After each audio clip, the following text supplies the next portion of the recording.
What does noop mean?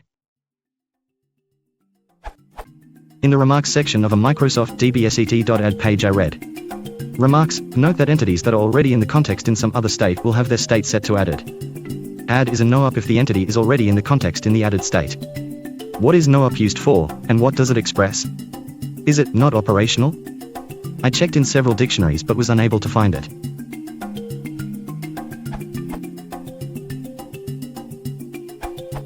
No operation, i.e. do nothing.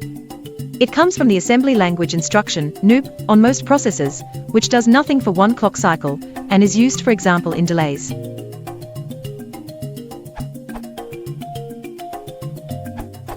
This seems to be vaguely computer science related. I think it means that add is a non-operation. In more words, that add operation does nothing to an object in the added state.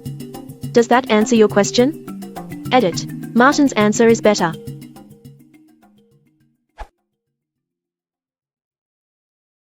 If you want to support the channel, please consider liking and subscribing.